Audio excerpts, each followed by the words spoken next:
오늘 밤에도 하나님의 은혜가 저와 여러분에게 함께하기를 기원합니다. 이스라엘 백성들이 사무엘에게 왕을 달라고 했습니다. 눈에 보이지 않는 하나님이 아니라 눈에 보이는 인간 왕을 달라고 하였습니다. 하나님께서는 이것이 사무엘을 버리는 게 아니라 하나님을 버리는 거라고 하셨습니다. 그러나 백성들이 원하니까 주십니다. 누구를 주시냐면 사울을 주십니다. 사울은 분명 괜찮은 사람이었습니다. 외형적으로 볼 때 키도 크고 인물도 준수했습니다. 내면적으로 볼 때 부모님을 위할 줄도 알고 사환의 말에 귀 기울일 줄도 아는 사람이었습니다. 하나님께서 사울을 왕으로 택하시고 사무엘에게 알려주셨습니다. 사무엘은 이제 고민해야 될 것이 있습니다. 뭐냐면 어떻게 하면 이 사울을 왕으로 세울 것인지 고민해야 했습니다. 이스라엘 첫 왕을 세우는 것이니 이스라엘 모든 백성들이 이제 사울을 인정하게 해야 했습니다. 그리고 모두가 납득을 하고 기뻐하는 가운데 왕이 되게 해야 했습니다. 그런데 그것보다 먼저 해결해야 될 문제가 한 가지가 있었는데 그건 뭐냐면 사울이 이제 스스로 아는 것이죠.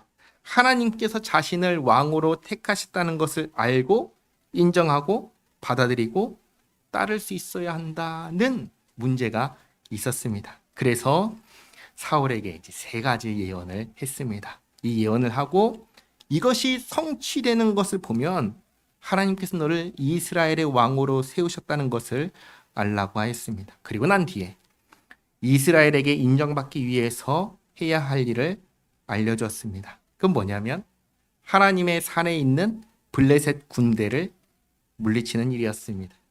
물론 이것은 쉬운 일은 아니었습니다. 인간적으로 생각하면 불가능한 일이었습니다.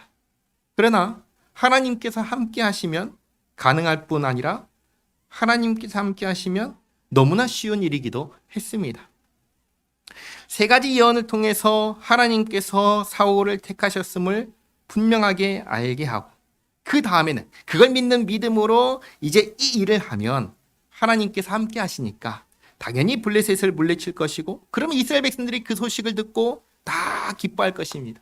그때 길갈로 가서 모든 백성들이 기뻐하고 즐거워하는 가운데 이제 이 사람이 하나님께서 택하신 왕이다 라고 하면은 모두가 기뻐하고 감사하는 가운데 사울이 이스라엘의 초대 왕이 되는 것입니다.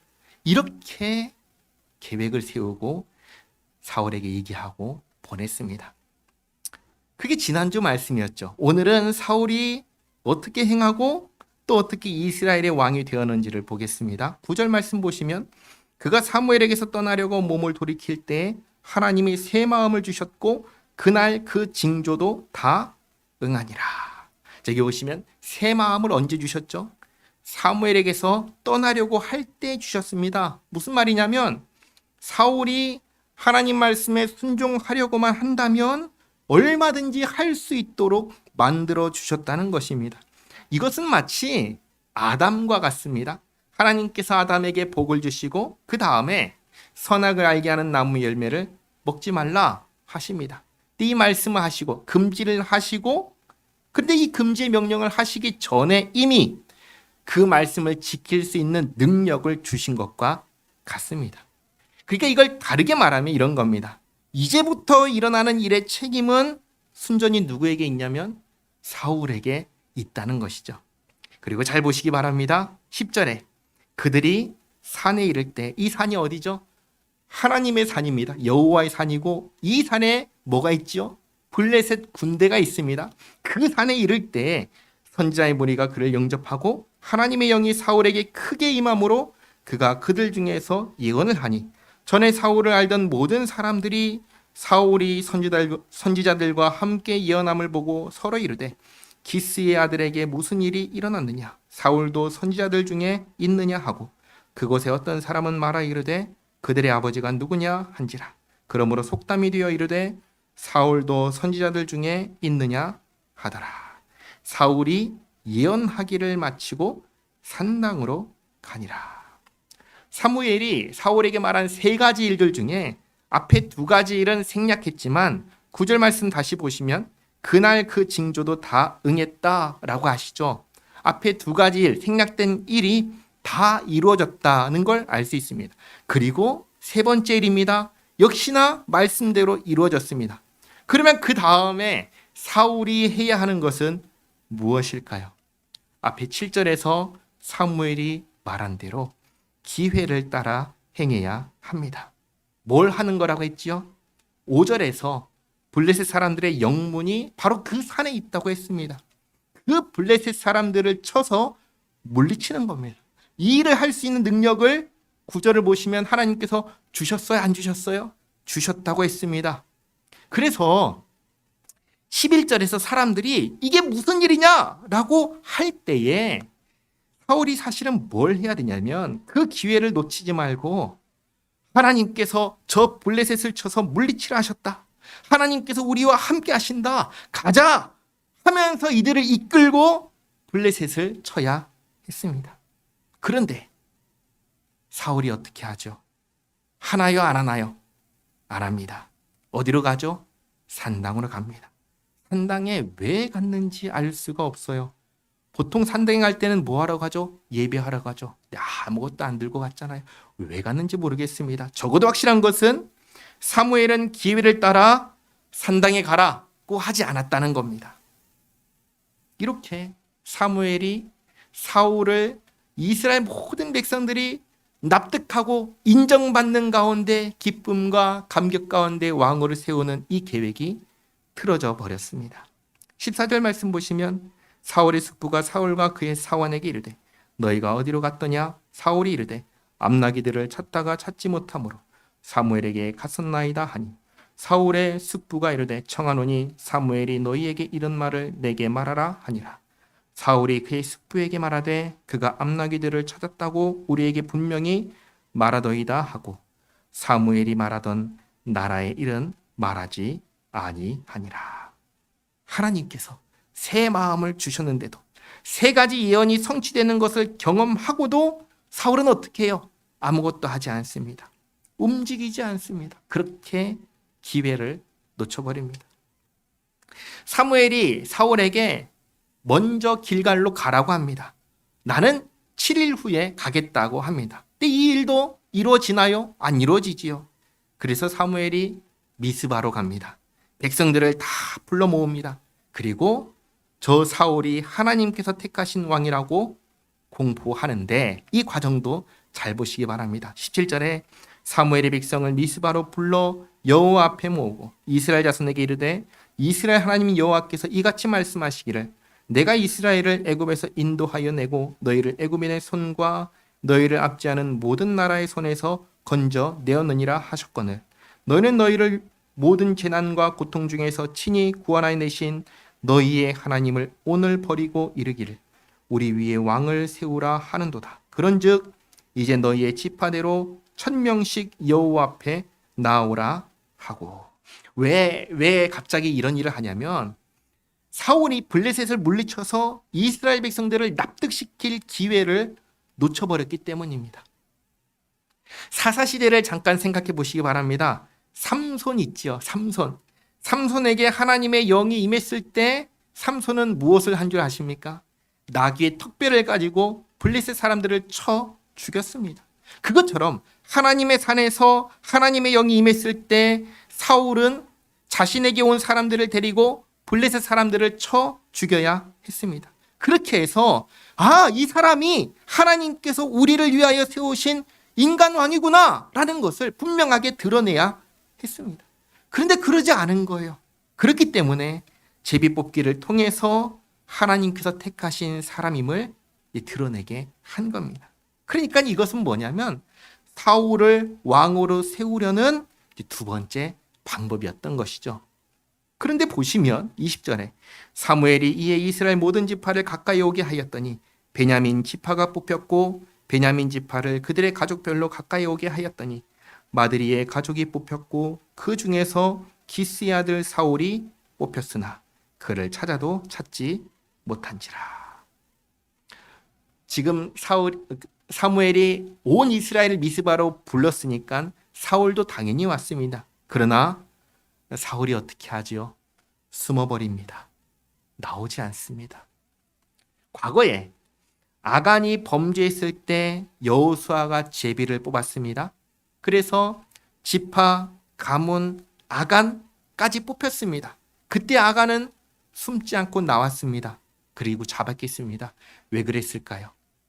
제비 뽑기는 하나님께서 그를 드러내시는 하나님의 일이었기 때문입니다. 자, 그러면 지금 사울은 하나님께서 제비 뽑기를 통해서 사울을 부르셨습니다. 하나님께서 자신을 부르셨습니다. 그런데 나오나요? 안 나오나요? 안 나옵니다. 이건 뭐예요? 겸손한 게 아니라 불순종하는 것입니다. 22절 말씀 보시면 그러므로 그들이 또 여호와께 묻되 그 사람이 여기 왔나이까? 여호와께서 대답하시되 그가 진보다리들 사이에 숨었느니라 하셨더라.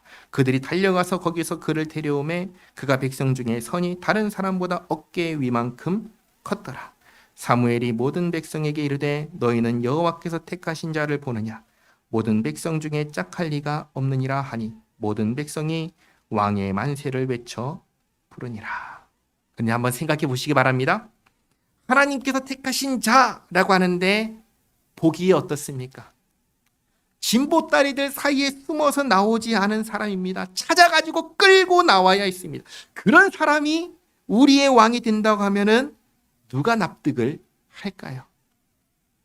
백성들이 사무엘의 말을 듣고 왕의 만세를 외쳐 부르지만 27절 말씀 보시면 백성들이 인정하지 않는다는 것을 알 수 있습니다.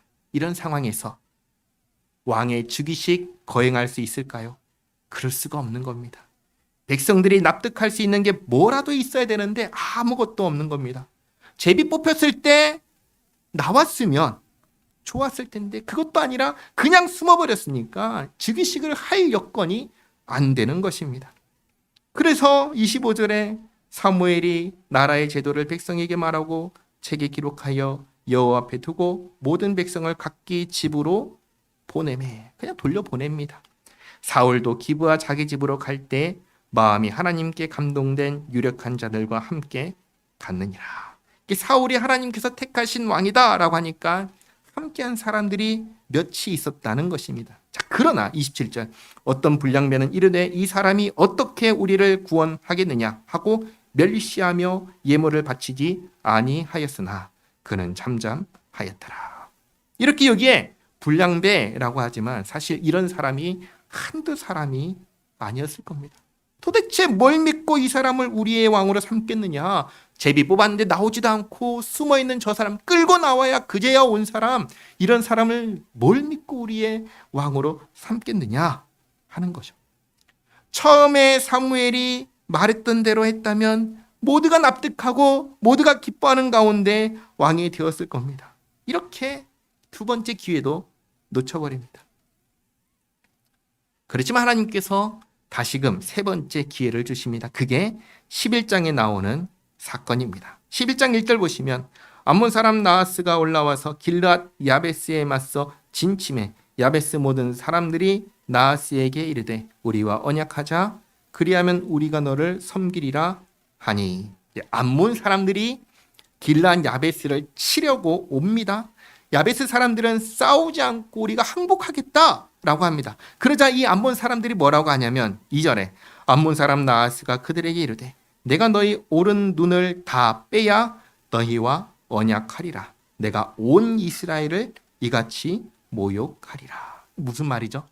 항복하는 건 중요하지 않다는 겁니다. 어차피 싸우면 우리가 이길 거니까 우리의 목적은 너희들을 모욕하고 파괴하는 것이다 라는 겁니다. 너희뿐만 아니라 이스라엘 전체를 이렇게 하겠다라고 하는 겁니다. 자, 이 말을 듣고 3절에 야베스 장로들이 그에게 이르되 우리에게 이레 동안 말미를 주어 우리가 이스라엘 온 지역의 전령들을 보내게 하라. 만일 우리를 구원할 자가 없으면 내게 나아가리라 하니라. 이레는 7일이지요. 일주일만 기다려달라고 합니다. 만약에 아무도 우리를 구원하지 않는다면 우리 오른 눈 다 빼고 당신들이 원하는 대로 하겠다라고 합니다. 암몬 사람들이 한번 해봐라 라는 식으로 일주일의 말미를 줍니다. 전령들이 갑니다. 사방으로 갔겠지요. 그 중에 어떤 전령들이 기브아로 갑니다. 4절에 이에 전령들이 사울이 사는 기브아에 이르러 이 말을 백성에게 전하매 모든 백성이 소리를 높여 울더니 마침 사울이 밭에서 소를 몰고 오다가 이르되 백성이 무슨 일로 우느냐 하니 그들이 야베스 사람의 말을 전하니라. 사울이 무슨 일이냐 라고 하니까 이 전령들이 와가지고 상황을 얘기합니다. 그러자 6절에 사울이 이 말을 들을 때 하나님의 영에게 크게 감동되매 그의 노가 크게 일어나. 여기 잘 보시기 바랍니다. 여기서 다시금 하나님의 영에 감동되었습니다. 앞에 10장을 보시면 이미 하나님께서 역사하셔서 새 마음을 주셨고 사무엘이 예언한 대로 선지자들을 만났을 때 하나님의 영에 감동되어 예언을 했습니다. 그때 이미 블레셋과 싸울 수 있게 해 주셨던 겁니다. 근데 그때는 안 했습니다. 그리고 지금 세 번째 기회가 주어졌을 때 지금은 합니다. 그리고 여기서 한 가지 중요한 게 있습니다. 지금 사울이 하는 행동은 사무엘의 말에 순종한 것은 아니다라는 것입니다. 그럼 뭐냐? 동족이 고통받고 있다는 사실에 분연히 일어난 것이지 하나님 말씀에 순종한 것은 아니었다라는 것을 주목해야 됩니다. 7절 말씀 보시면 한 겨리의 소를 잡아 각을 뜨고 전령들의 손으로 그것을 이스라엘 모든 지역에 두루 보내어 이르되 누구든지 나와서 사울과 사무엘을 따르지 아니하면 그의 소들도 이와 같이 하리라 하였더니 여호와의 두려움이 백성에게 임하매 그들이 한 사람같이 나온지라. 사무엘이 이전에 사울에게 이야기한 대로 하나님께서 사울과 함께 하셨습니다. 사울이 하는 일을 이렇게 도와주셨습니다. 온 이스라엘이 사울의 부름을 듣고 한달음에 달려옵니다. 그래서 보니까 8절에 사울이 베색에서 그들의 수를 세어보니 이스라엘 자손이 30만 명이요 유다 사람이 3만 명이더라. 이스라엘 30만 명, 유다 3만 명. 사울의 부름을 받고 길앗 야베스를 구원하기 위해서 33만 명의 군사가 모였습니다. 9절에 우리가 모든 전령들에게 이르되 너희는 길앗 야베스 사람에게 이같이 이르기를 내일 해가 더울 때에 너희가 구원을 받으리라 하라.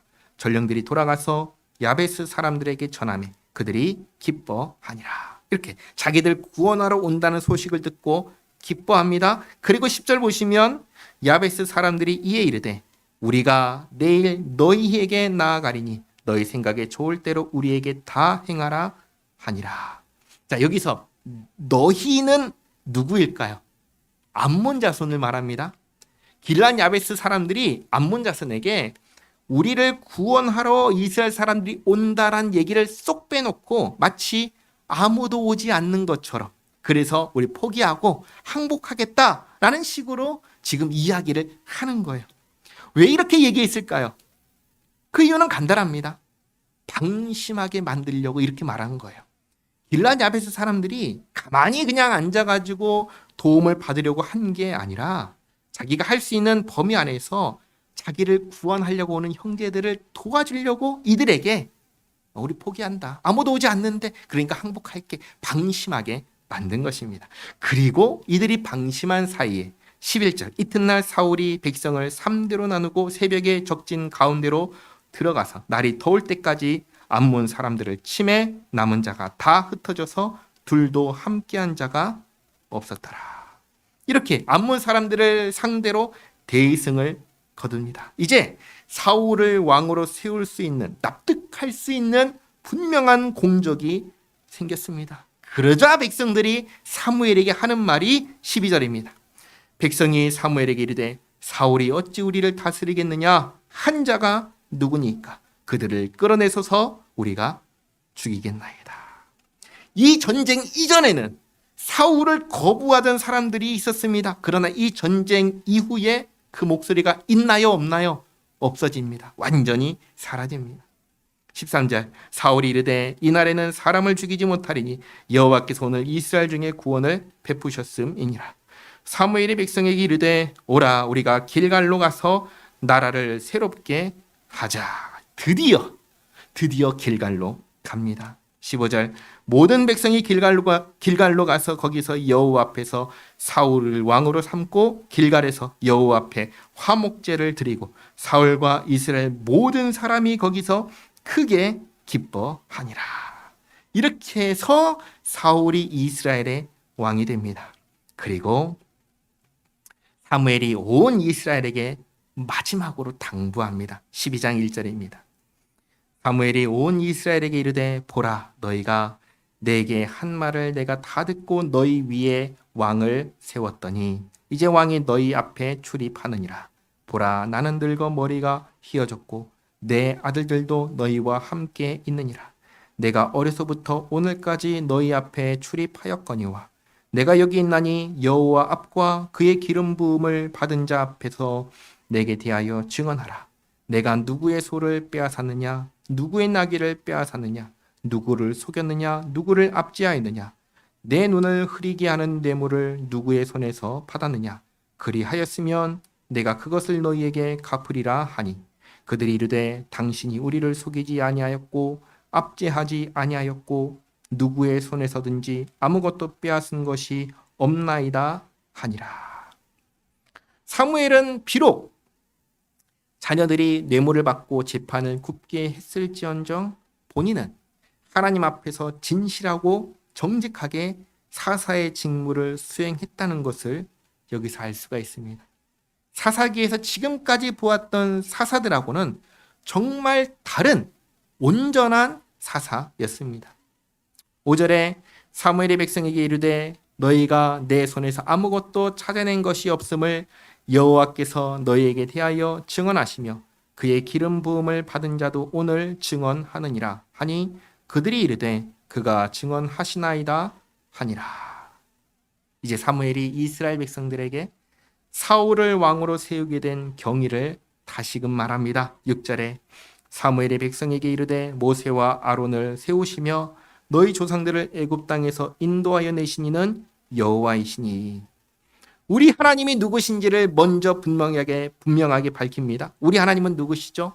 우리를 구원하신 하나님이십니다. 그 어떤 다른 신도 우리의 하나님이 될 수 없습니다. 왜죠? 그들은 우리를 구원한 신이 아니기 때문입니다. 우리 하나님은 누구신가? 나를 구원하신 하나님, 우리를 구원하신 하나님이시다 먼저 분명하게 합니다. 그리고 7절에 그런즉 가만히 서 있으라. 여호와께서 너희와 너희 조상들에게 행하신 모든 공의로운 일에 대하여 내가 여호와 앞에서 너희와 담론하리라. 야곱이 애굽에 들어간 후 너희 조상들이 여호와께 부르짖음에 여호와께서 모세와 아론을 보내사 그 두 사람으로 너희 조상들을 애굽에서 인도해 내어 이곳에 살게 하셨으나 그들이 그들의 하나님 여호와를 잊은지라.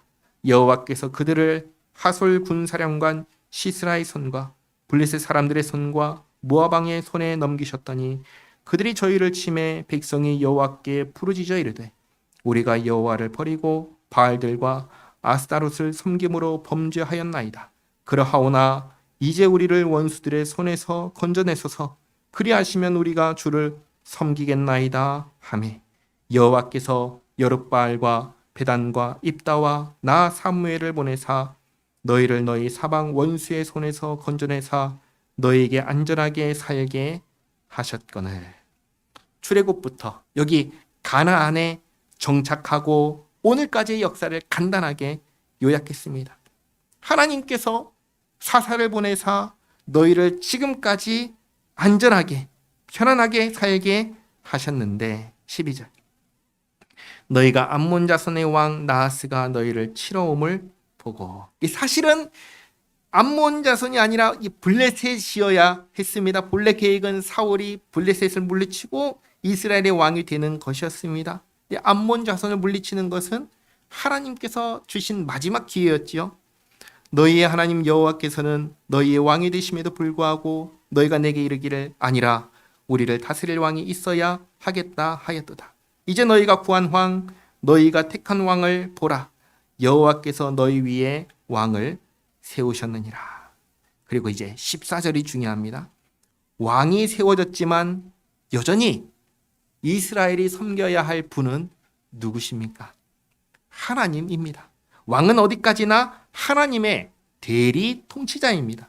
왕도 누구를 섬겨야 되죠? 하나님을 섬겨야 됩니다. 이것을 분명하게 밝힙니다. 14절 너희가 만일 여호와를 경외하여 그를 섬기며 그의 목소리를 듣고 여호와의 명령을 거역하지 아니하며 또 너희와 너희를 다스리는 왕이 너희의 하나님 여호와를 따르면 좋겠지만 너희가 만일 여호와의 목소리를 듣지 아니하고 여호와의 명령을 거역하면 여호와의 손이 너희의 조상들을 치신 것 같이 너희를 치실 것이라. 우리는 이미 이후의 역사를 알고 있습니다. 왕과 백성들이 하나님을 배신하고 떠났을 때 하나님께서 어떻게 이스라엘을 벌하셨는지 열왕기와 역대기를 통해서 보았습니다. 그리고 결국 나라가 어떻게 돼요? 둘로 쪼개지고 멸망하게 되는 것을 압니다. 그 일을 지금 왕이 세워졌을 때 미리 경고하시는 겁니다. 그러면서 16절 너희는 이제 가만히 서서 여호와께서 너희 목전에서 행하시는 이 큰 일을 보라. 오늘은 밀 베는 때가 아니냐. 밀 베는 때라는 것은 건기라는 것입니다. 비가 오지 않는 때입니다. 마른 기후의 때입니다. 그런데 내가 여호와께 아뢰니 여호와께서 우레와 비를 보내사 너희가 왕을 구한 일 곧 여호와의 목전에서 범한 죄악의 큼을 너희에게 밝히 알게 하시리라. 이에 사무엘이 여호와께 아뢰매 여호와께서 그날에 우레와 비를 보내시니 모든 백성이 여호와와 사무엘을 크게 두려워하니라. 이 시기에 건기에 일어날 수 없는 일이 일어났습니다. 확실하게 보여주시는 것입니다. 사무엘의 말대로 이스라엘이 왕을 구한 것은 그리고 하나님을 버리려고 한 것은 매우 큰 잘못, 범죄라는 것을 아주 분명하게 보여주셨습니다. 그리고 19절에 모든 백성이 사무엘에게 이르되 당신의 종들을 위하여 당신의 하나님 여호와께 기도하여 우리가 죽지 않게 하소서. 우리가 우리의 모든 죄에 왕을 구하는 악을 더하였나이다. 이렇게 이스라엘이 아주 분명하게 자신들의 죄를 깨닫고 용서하여 주실 것을 간구합니다. 이제 사무엘이 하는 말이 마지막 말이 정말 핵심입니다. 20절에 사무엘이 백성에게 이르되 두려워하지 말라. 너희가 과연 이 모든 악을 행하였으나 여호와를 따르는 데에서 돌아서지 말고 오직 너희의 마음을 다하여 여호와를 섬기라. 지금 내리는 우레와 비는 뭐냐? 경고라는 겁니다. 사무엘의 말도 경고라는 겁니다.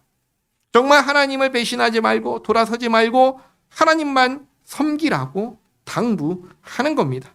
그리고 21절에 돌아서서 유익하게도 못하며 구원하지도 못하는 헛된 것을 따르지 말라. 그들은 헛되니라. 뭐가 헛되죠? 우상들이 헛되다는 겁니다.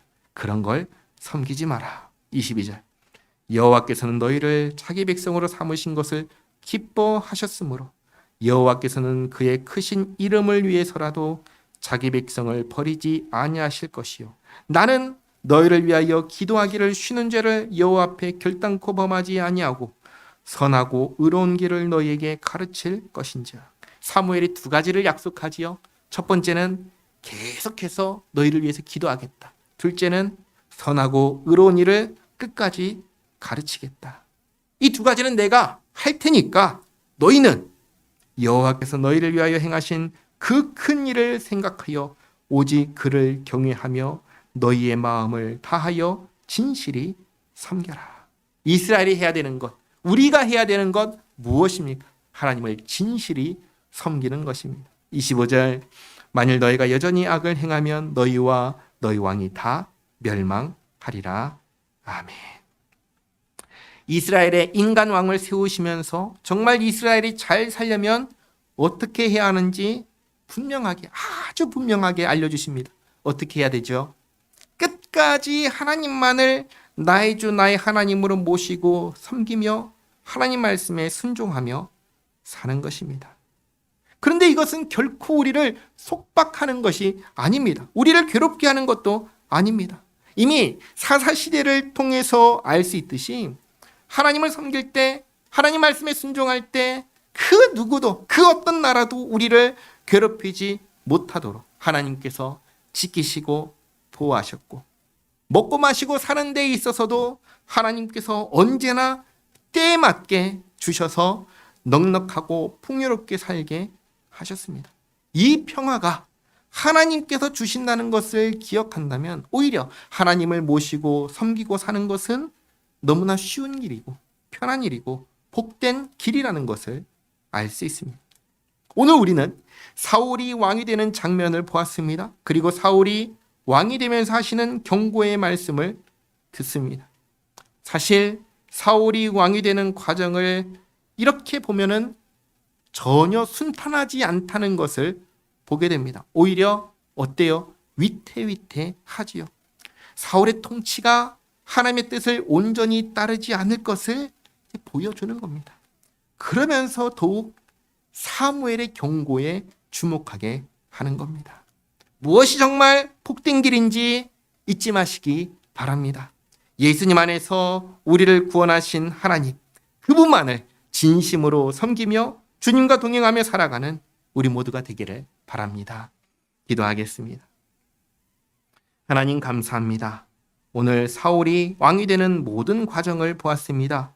그리고 왕이 되었을 때 주신 경고의 말씀, 그리고 정말 저희가 힘써야 할 것이 무엇인지 들었습니다. 예수님 안에서 죄와 사망의 권세에서 구원하신 주님의 은혜를 기억하며 또 날마다 시마다 넉넉히 공급해 주시고 지켜주시고 보호해 주시는 주님의 은혜를 기억하며 감사할 줄 알게 하옵소서. 오늘 말씀하신 것처럼 전심으로 주님만 섬기며 또 주님 말씀에 순종하며 그렇게 주님과 함께 살아가는 저희 모두의 삶이 되게 하옵소서. 예수님의 이름으로 기도하옵나이다. 아멘.